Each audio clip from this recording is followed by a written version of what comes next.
Ladies and gentlemen, welcome to the second part. Now we are going to talk about becoming an effective teacher. It sounds very easy, I think, but it requires a lot of effort and knowledge and personality, character, everything we're going to talk about. There are so many of them. Don't worry, you will get there. If you were to describe your favorite teacher, do you remember, I don't know, your favorite teacher? Think about it. How would you describe him or her? Which of the following describe him or her? Good personality? Tells interesting things? Entertaining and enthusiastic? Strong interest in students' progress? Which do you think was more in your memory? Or maybe all together? People usually say that teachers are actually born, not made. You're born as one. In retrospect, you may remember a teacher whom you think was born to be a teacher. You may also remember teachers who may not be equally good, but tried hard to be effective and succeeded. Yes, teachers are not only born, but also made. One may be born with a gift, but this gift can only be well appreciated if it is polished. Now, I don't know if you have time, but I have a confession to make here. I have been teaching almost for 20 years now. Before that, I have had a very nice and brilliant career in media and communication, where all the attention was on me, like your kid students. You remember the kid students? That they have all the attention because they are the kings and the queens at home. I was a king and the queen at home as well. Not only that, I was a queen in the public's eye. And it was so important for me to be the center of the attention, despite the knowledge I was having then. Despite the ability to be able to pass it on, my psychology was not ready because I was self-centered. I couldn't imagine to be proud of somebody else's success because I was too much into my own success. So basically, yes, I was born with a gift, but my psychology and character traits and weaknesses and ego was kind of a handicap for me. When? Until I was 30-ish. Then I broke it. Then I started to have the need to pass it on. Then I started to thrive with the students I was able to pass something on.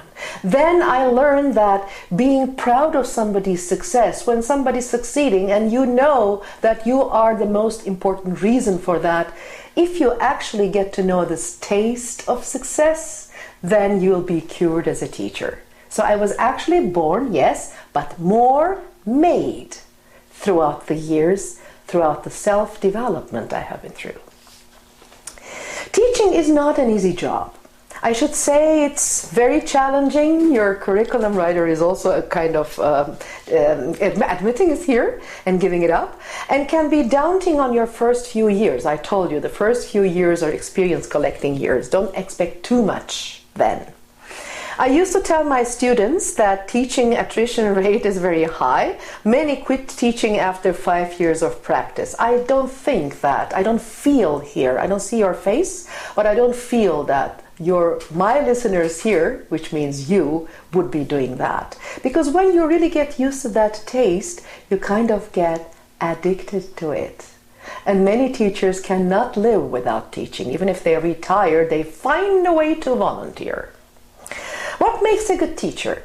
For me too, a good teacher should have a good combination of personality, character, knowledge, and skills. Let's look at personality and character. Even as a native speaker, you might know that they're very similar words, but not exactly the same.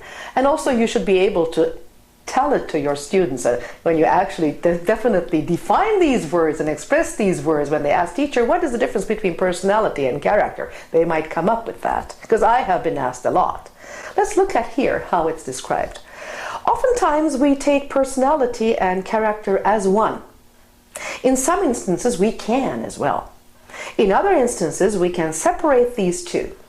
When it comes to describing a good teacher, it may be good to delineate personality from character. Personality, as commonly defined as the sum total of the physical, mental, emotional, and social characteristics of an individual. This is kind of the scientific definition. More importantly, personality is what the naked eye can see. Here, pay attention, because that's where the other one is going to be different from this. The visible aspects of one's character as it impresses others is called personality. When you walk into the classroom and be able to present a professional face, the students may say, well, that teacher has a good personality. This is the vibe they're kind of seeing and feeling in the same time, but cannot express actually why. Students like what they see in you, and you can utilize this to catch and maintain students' interest while you're teaching. Now let's go to character. Character has something to do with your inner self. It takes years to build a sound character or inner self. That's exactly what I was talking about, giving the experience from myself. I always had a nice personality, open, outgoing, enthusiastic, blah, blah, blah, blah, blah, but my character needed time to be sound. And my ego needed to have a time to go down the earth, so that I was no longer seeing myself in the mirrors. I was actually reflecting my knowledge to the students. That's the process. Character originates from our thoughts. These thoughts become actions. These actions become habits. And these habits are the very foundation of our character. So it builds up over the years. From this statement, we can deduce that to build our inner self, we need consistency. And this is why building a character requires time, will, and effort. If you're able to draw out that inner self in and outside the classroom, you are an interesting and effective teacher. Now you might ask, do I have to go to yoga classes or do some meditation or self-development courses? You know what? If you can, do so. Because in order to be a good teacher, it's not only what you teach, knowing what you teach, knowing what your students, you also have to know yourself. Yeah, it starts with knowing yourself. Am I capable of doing that?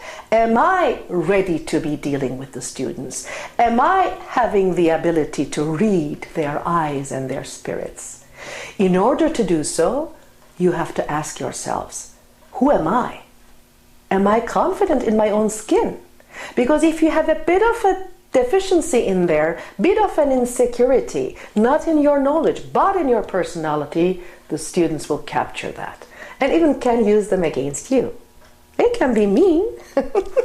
Okay, let's go further. Integrity, sincerity, honesty, dependability, and trustworthiness are character traits that should not be seen. They are not visual. For your eyes maybe deceive us. These should be felt, observed, and experienced.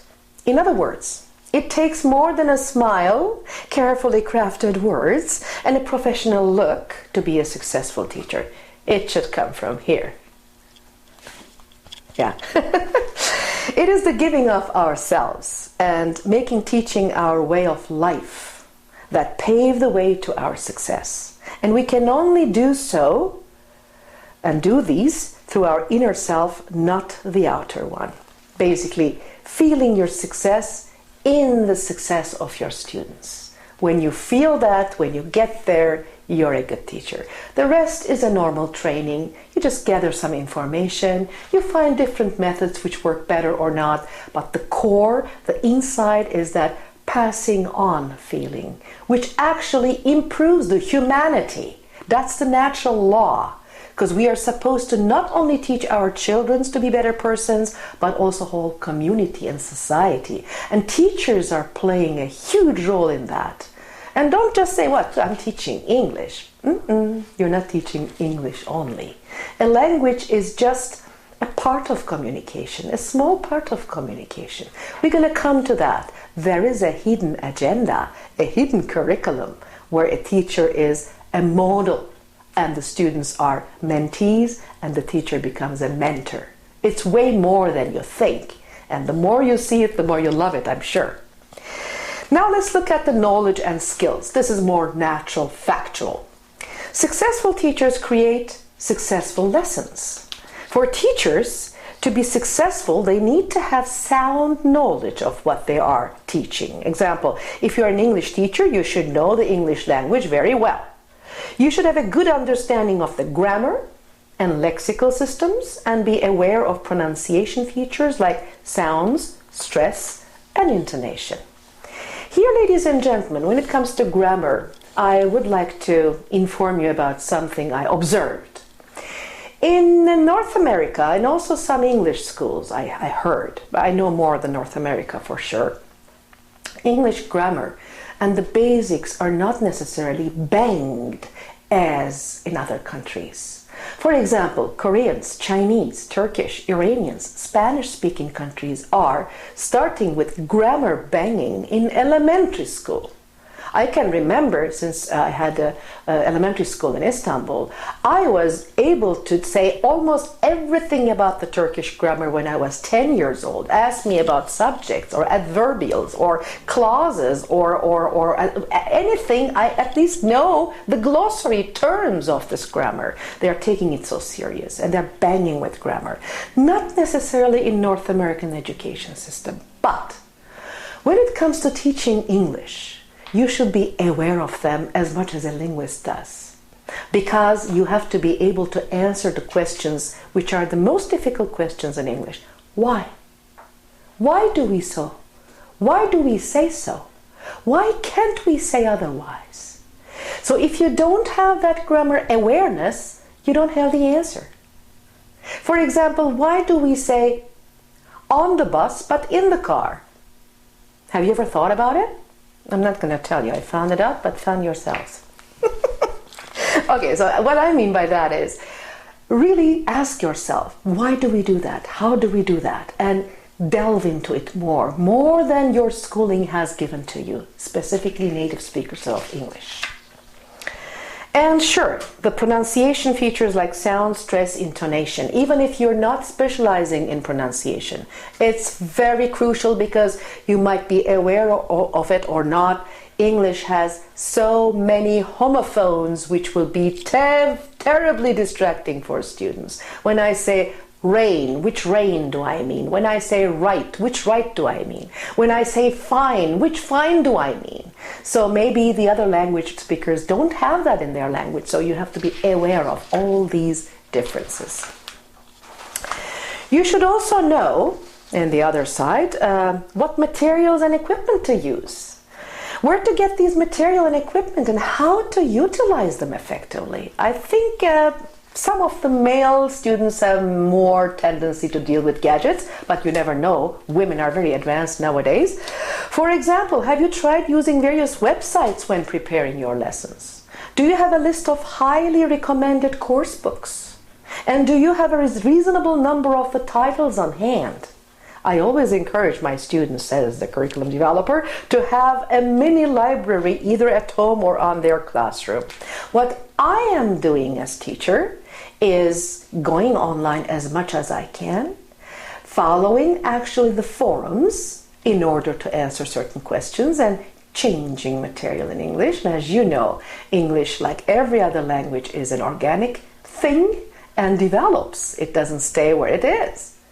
Very easy. We were 10 years ago when we saw Angelina Jolie or Brad Pitt, we were saying hot. Now we are saying cool. Maybe in 10 years we're going to say warm. I don't know. But the terms are changing. Everything is changing. So be on track. As you're comfortable in operating equipment such as overhead projectors, soon we're going to come with tablets and holograms, but we're not there yet. Tape recorder, video machines, and the computer. Have you educated yourself vigorously or firsthand about interactive whiteboards and data projectors and the language lab? So look into the technology a little bit. Other skills that you need to possess include clarifying learning goals, establishing positive classroom atmosphere, managing learners' behavior. You see, ladies and gentlemen, you are the psychologist, you are the officer, you are the parent, you are the researcher, you are everything. That's being teacher. And ensuring that learning goals are met. Take note that these skills are interrelated. You can't divide it actually, they go into each other. Overall, here are some pointers that are worth remembering and doing. Students will, what? Take risks and not afraid to make mistakes. If you encourage your students to speak up in class and always accept their answers. Sometimes some students are specifically Asian students who are more dealing with grammar banging in their own language, but also in English when they already have learned English in their own countries. You can make sure that they're very good in grammar, but when you ask them, they can't speak. Why? Because they're afraid of making mistakes. What is better than making mistakes, ladies and gentlemen? That's the best way to learn. The only thing is you have to persuade your students to make mistakes. Encourage them to make mistakes. Even giving them examples when you go to Starbucks and imagine you don't know the modal verbs and you go there staying in the line and ask, excuse me, I would like, wait a minute, no, I should, no, wait, and oh, coffee is gone already. You cannot think grammar when you talk. Make mistakes. Maybe the salesperson or the counter or the bartender in the Starbucks would not correct your grammar, but you can figure it out from your answer. Sure you can. Sure I will. Well. You know, you learn, the more you communicate, the more you learn, even if you're not corrected all the time. But please make mistakes. I always say to my students, when I teach grammar, get it, forget it. Clean your actually grammar food in the door, in the threshold, and go out there without. Leave the grammar inside. It comes later on. But talk, listen. Encourage them. Be receptive. Students will be receptive to corrections and suggestions if you correct them in a non-embarrassing and non-threatening way.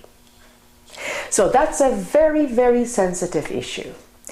Ladies and gentlemen, in some cultures, students, maybe even in America, students have a very bold ego.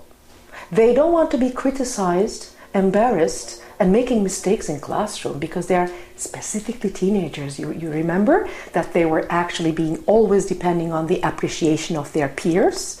So they feel terribly embarrassed and think that they will be no longer popular. No girl will look at them when they make a mistake.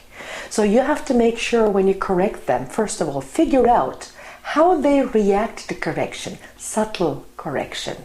Not when she, for example, or he speaks, I would have like, and he said, well, okay, you would like to have, instead of not have like, would like to, not like that. So you can repeat it in a corrected way. Well, what a nice question you're asking, or you're saying, I would like to have la la la. So he got the message that he should say, I would like to have, instead of putting the mistake into his face, maybe specifically there where he wants to impress the next girl or next boy, because they want to be competing. Also, adults have that sometimes. They don't want to be mistakenly saying something and it in public in a group. Be more open and will approach you. They will be more open and will approach you for help if you give them a chance to ask questions. Watch their progress and give appropriate feedbacks. Questions? That's a nice issue. In some cultures, again, people don't question. So you have to make it almost an enjoyment to ask a question. How can you do that? Whenever a student asks me a question, I think and tell him, this question, ladies and gentlemen, of this person and your questions makes me or make me a better teacher. Because if you ask, I might even not know the answer, but I would think about it. She's right, I never thought about that. Why do we say like that? Even I learn better when you ask questions. So give them like little things like that, encourage them to ask questions. The whole level of the classroom will be up with their questions, with her question, with his question.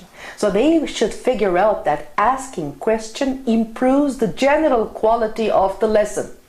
It's not that there's stupidity coming up or something. There is no stupid question. No question is stupid, specifically in English learning. You should state it from the first day on.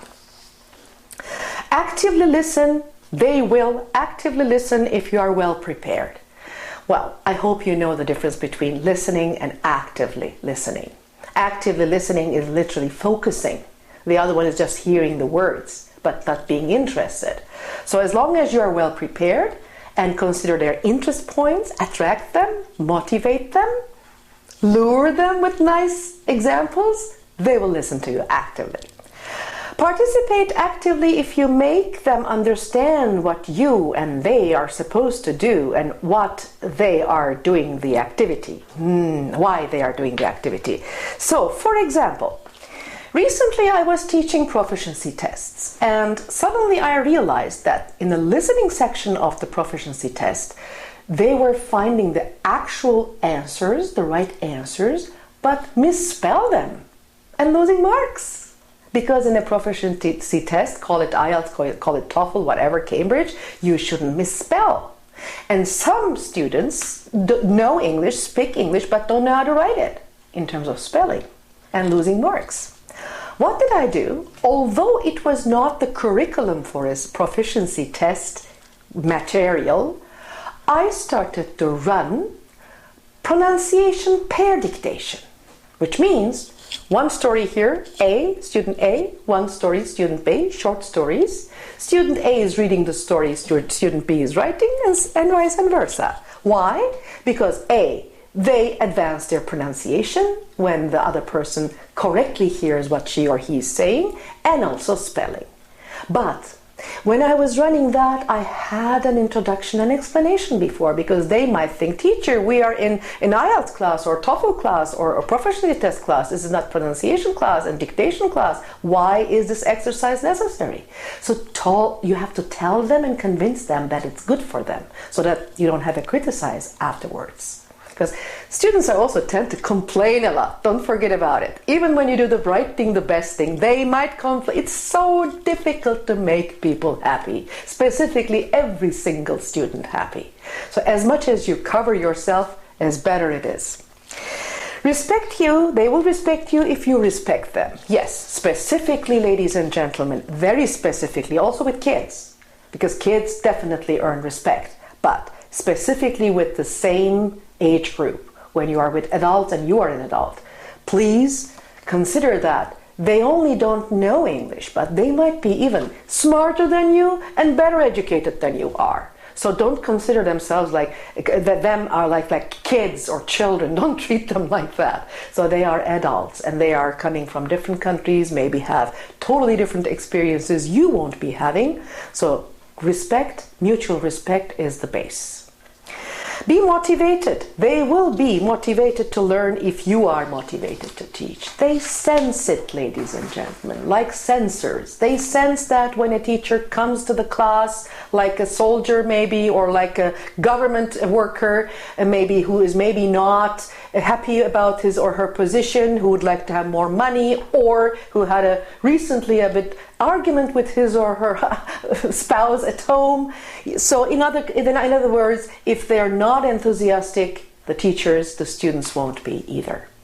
So this is an infectious progress. When you come with the positive energy, today is another day of teaching, like I am coming here in front of the camera. Hurrah, hooray! It's another camera day for me. I'm going to be able to talk and experience another different communication with the students, and will be pass on my own experience and expertise. That is so enthusiastic I feel here.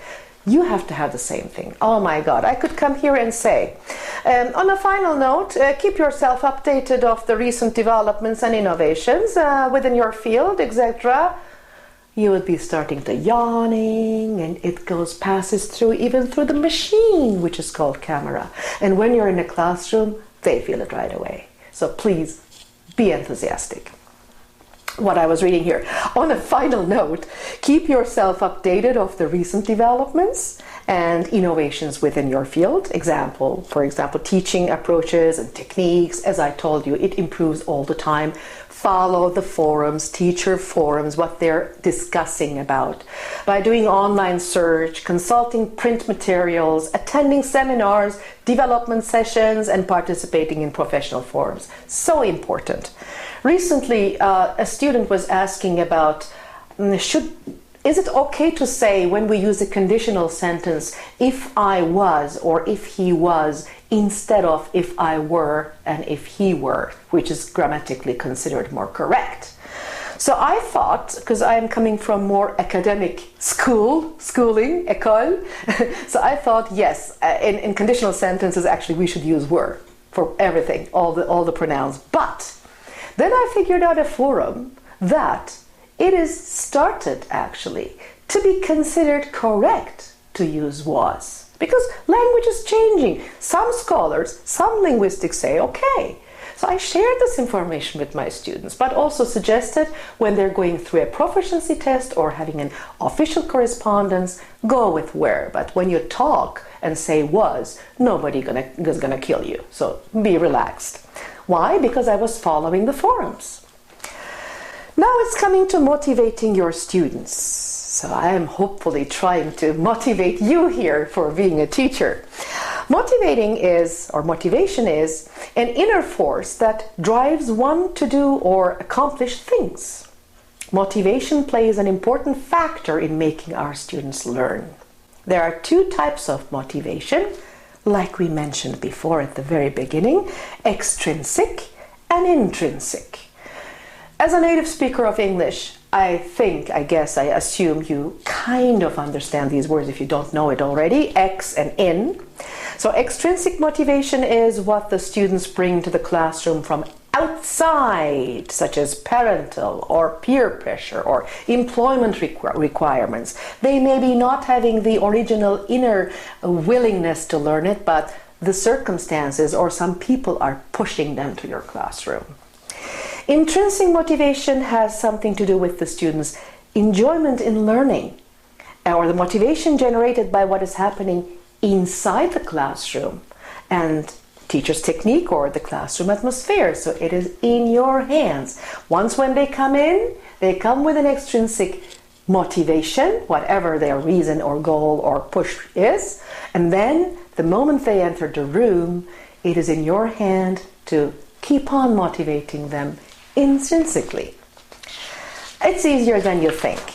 Your challenge as a teacher is how to sustain that motivation that students bring with them. Sustaining students' extrinsic motivation leads to, as I said, intrinsic motivation. Here are some ways, try them in your classroom. It's not going to work in your first working week, as I say. This is a learning process. It goes with experience. So please get it and give yourself some time to digest it and to apply to your work when you get a job. Provide activities that excite students' curiosity and encourage them to participate. That sounds easy. Be enthusiastic and have a cheerful disposition. Here I want to talk about a little bit, although it's a dangerous issue, it's a cutting-edge issue, a little bit of using humor in classroom.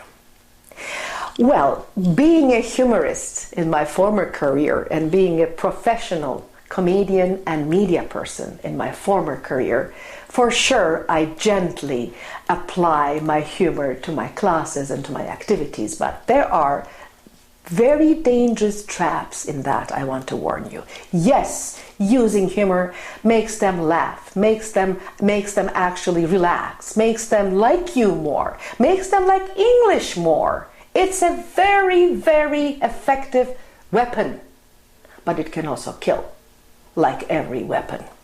So when you make jokes, ladies and gentlemen, don't take a student as a subject, because it can be offensive. Not every person, not every culture reacts the same way to the same kind of humor.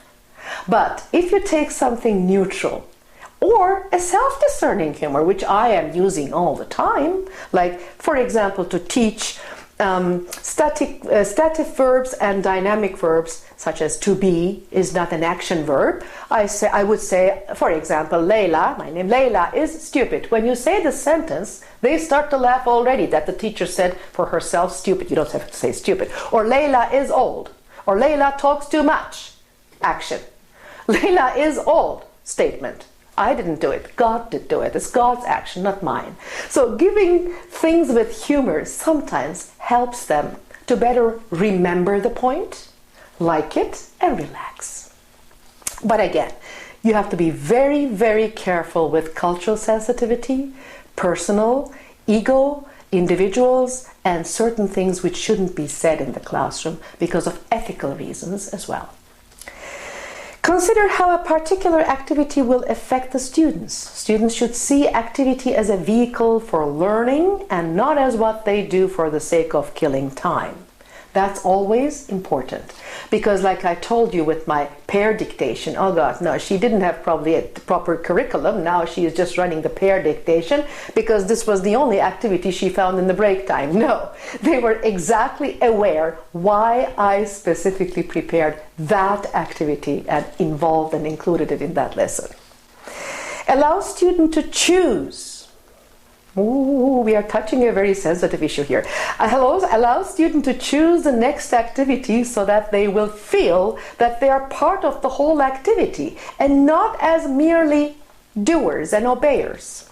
Ladies and gentlemen, we are talking about here student-centered classroom, as you might probably already know in North America, which almost always like that.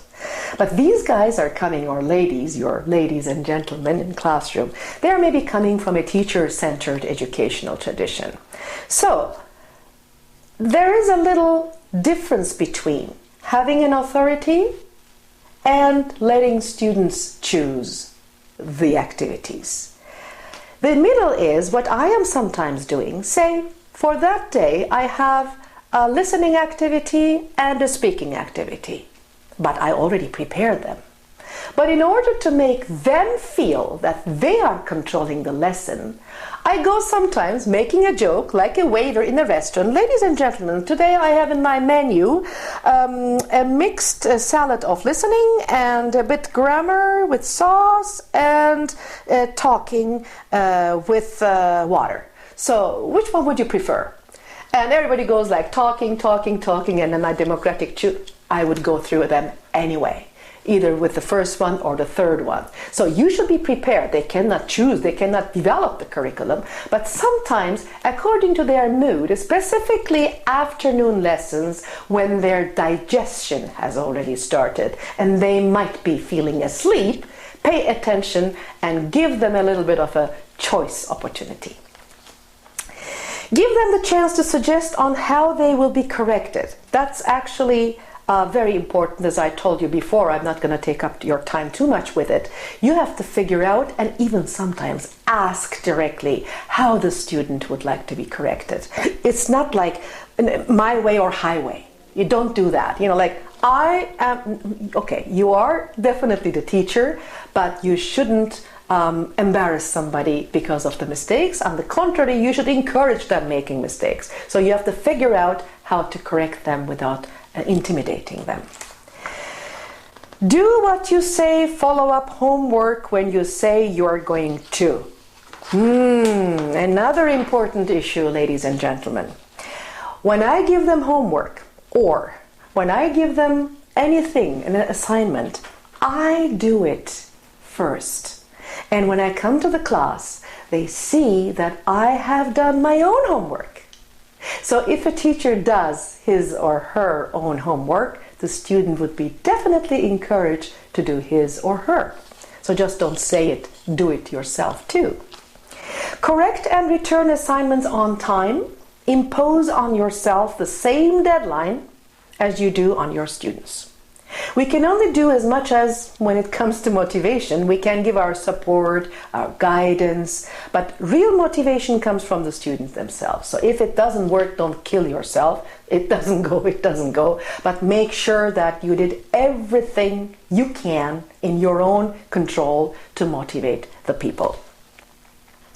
So now we are going to incorporating multiple intelligences in your lessons. We were talking in the introductory unit about the multiple intelligences, and now we are there.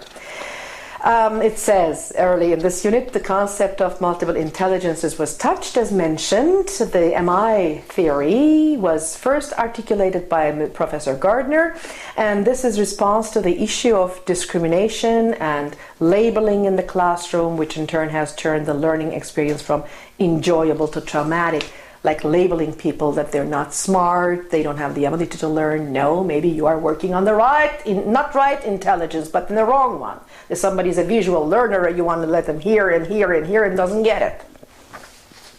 For years, the IQ test has been accepted as the most reliable standardized test for measuring intelligence. Intelligence, as defined, is the capacity of learning, reasoning, understanding, and similar forms of mental activity, also adaptation, the ability of adapt. The main abilities that the IQ test measures are mathematical and linguistic. Individuals who obtain scores that fall in the upper range are considered intelligent or high achievers, and those whose scores fall in the lower range are labeled slow learners. So now we don't want to discriminate against really intelligent people here. I mean, it is absolutely understandable that a person with linguistic and mathematical skills, high skills and high intelligence in there, might be definitely successful. We are not against that, but this is not the only way. That's what we are saying here. Concerned educators and parents like Professor Gardner and that of people who have followed his theories have agreed that there are bound to be a way to determine learners' competency without subjecting them to labeling and discrimination. They are one in the belief that all of us are gifted with different intelligences, although some of these are developed and some not. By the way, some can even develop in a later age. The extent of such development depends largely on the support that we get from our environment, parents, friends, school, and community. It is inappropriate then for someone to label somebody unintelligent or stupid when he or she does not have a knack for numbers because he or she may excel in other areas. Following are the 8 intelligences that people are gifted with, as discussed in Professor Gardner's book, Frames of Mind. Ladies and gentlemen, if you are actually really very intelligent in IQ terms, you might now, I can see some of you guys there smiling like the very intelligent one, the ones who have good marks in mathematics and linguistics. Now teacher Leila is kind of finding excuses for stupidity. I can see it in your faces. No, really, I thought when I actually heard first about these intelligences, I thought the same way. They found a way to actually be good to the people who are low achievers. No, it's not. The more I am teaching now, the more I see the differences, how in the same class, with the same language level, with almost the same degree, the students achieve here better than there. And now I know that that's just because of their different intelligence levels and colors. Let's look at them, what they are. Verbal linguistic intelligence. One with strong verbal linguistic intelligence is able to use words well to express complex meanings. He or she is sensitive to the meanings of words and their usages. Essentially, writing, speaking, and reading will be all strong abilities of this person. Vocabulary ability, expressing with words. Now the second one is logical and mathematic. One with strong logical mathematic intelligence is able to calculate cause and effect. This person can perform mathematical calculations and solve equations easily. This intelligence shows strength in logic, organization, and reasoning. Ladies and gentlemen, it's a pleasure to teach these people grammar, as long as the grammar makes sense for sure. Because sometimes we have some exceptions. There, these people struggle. I know it from German grammar, which is more structure-based and less exception-based. It's easier to teach that to those people than English grammar, which has a lot of exceptions and some things where you cannot find the reason for. But still, they are good grammar students. Musical intelligence. Musical intelligence not only includes an ability to appreciate and perform music, but also to distinguish pitch, sound, rhythm, and tone. He or she who has this ability may have the skill to play an instrument or sing, as well as fully appreciate music in general. Now you might say, teacher, this is not a conservatory here. We're not teaching songs. What are you talking about? Don't forget that every language has its music. So when I say, this is my brother, John, or this is my brother, John, some people, some students don't see the difference. Better said, don't hear the difference. Some people right away that this is my brother, John, that I am actually introducing my brother to my friend John, or this is my brother John. This is my brother John. Brother John. This is my brother's name. So this little pause or little up and down, or when you say, he's a very handsome guy, isn't he? Or he is a very handsome guy, isn't he? The difference between the tag questions. There you go. This is musical intelligence. And now we have bodily kinesthetic intelligence. Bodily kinesthetic intelligence is the ability to use one's body in a skilled and expressive way. An individual with this intelligence is coordinated and enjoys physical activity. This also includes using hands in a skilled way. Now you might say, what has this to do with the language learning? Are we teaching physical gymnastic or dancing lessons? No. Ladies and gentlemen, don't forget, actually we are dealing here with language learning, but when you talk about communication in general, more than 80% of the communication is non-verbal. So it's very important for people to use their body language, their facial expression, their gestures properly, which would be definitely supporting their language.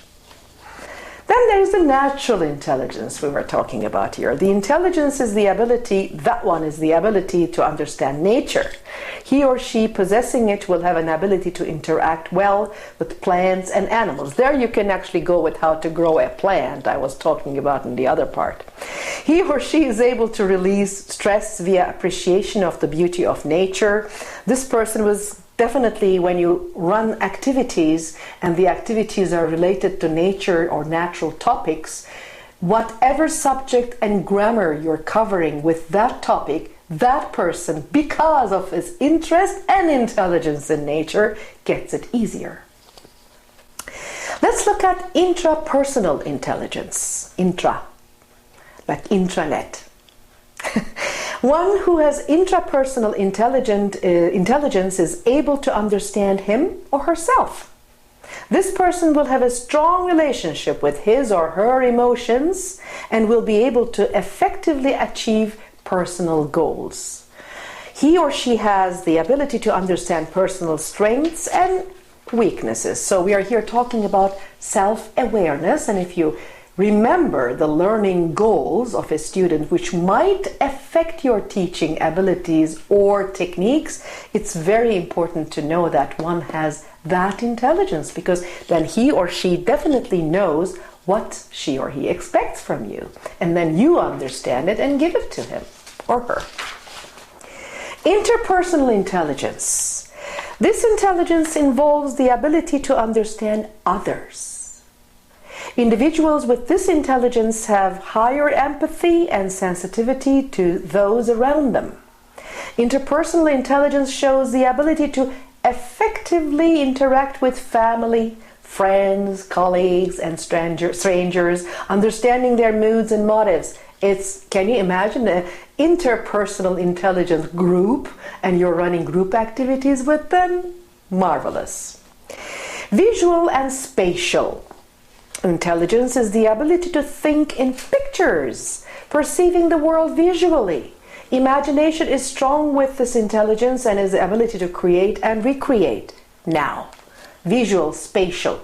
Sometimes many times you might be using the board, and the visual students are going to get the most of it. That's what it means. Or when you show a picture, or where you go with the overhead. Now that you have some ideas about multiple intelligences, and it is time to reflect on how you will incorporate these in your teaching. Yes, that question I was expecting you to ask now. So what am I going to do with all these? Remember these points. Each learner comes to your class with a motivation to learn, whatever kind of motivation that is. Each learner has his or her own preferred way of learning. He or she is gifted with varied abilities or intelligences. Therefore, ensure that different learning styles are catered for as often as possible. Provide as much as possible varied activities in each of your lessons. And the more we go with the modules, the more we go with the lessons, you will be definitely exposed to different styles of teaching, different kinds of activities, how to plan a lesson plan, an outline, what kind of activities are out there, role plays, how to think about grammar, how to teach vocabulary, and then you will choose of them different activities for different students with different intelligences, I'm sure. See you next time.